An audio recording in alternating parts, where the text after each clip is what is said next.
Hi, this is Mr. Guy, and I'd like to talk to you about different investment vehicles. And this is where you can actually put your money. And basically, we have a savings account, and a savings account is a short-term account that you would want access to your money. A lot of times, I would say the rule of thumb is to put 3 months of your expenses into a savings account, and that is for a rainy day fund. If you need to buy a car or buy tires or a vacation, you put the money into a savings account. It's guaranteed. It is very, very, very, very, very low risk. So it's guaranteed basically up to $250,000. And then the return is also very low because you're basically guaranteed your money. It's less than 1%.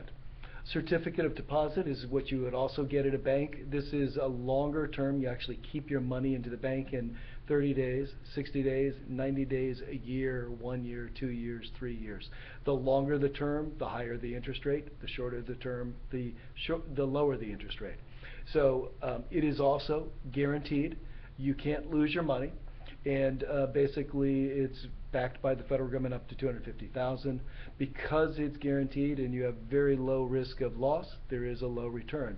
So a lot of long-term 5-year CDs might be 2% or 3%. Stocks are basically where you own a piece of a company.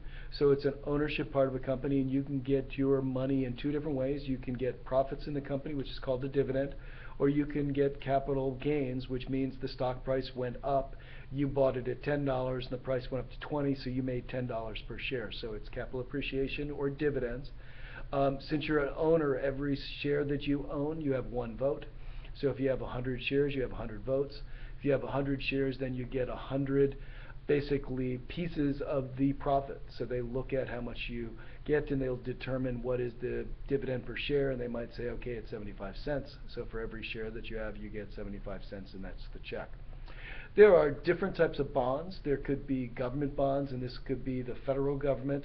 This could be municipal government. This could be state government bonds. This could be for a school district. So you might hear the school district is trying to raise money for schools to build schools or for capital improvements. They might issue bonds.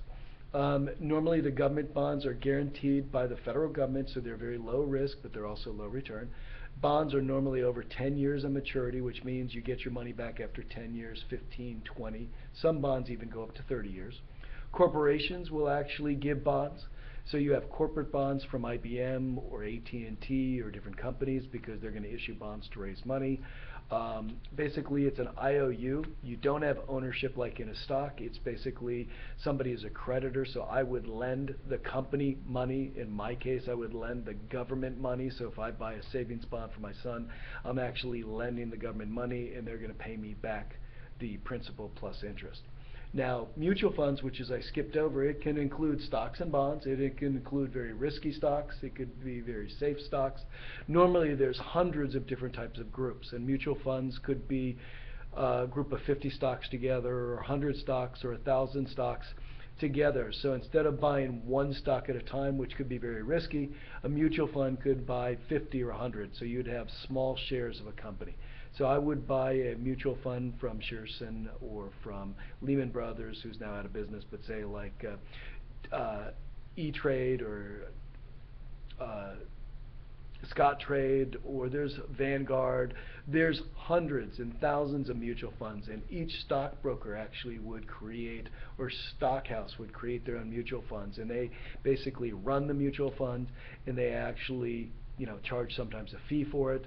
And they basically will buy and trade stocks and try to get you the highest earnings. I like mutual funds because you're not doing the investing. The mutual fund is doing the investing, and they would buy and sell the stocks for you, so you don't have to look at it day by day. The return is less than the individual stocks, but you have greater diversification. You have greater risk sharing, so your risk might not be as much and your return might not be as much. But it's a mutual fund can include bonds and stocks. It includes savings accounts, so it could be a whole mixture of investment vehicles. Now, these are the basics of the different types of accounts that you can have: a savings account and CD, which are in banks. You can have stocks and bonds for investment. And then you can have mutual funds. And there'll be other things that we're talking about. There's things for your retirement like IRAs and KEOs, and then there's other accounts that you might have for your education. But they basically are then in one of these options. So hopefully that makes sense, and if you have any questions, feel free to ask in class or go ahead and post after this video. Have a good day now. Bye-bye.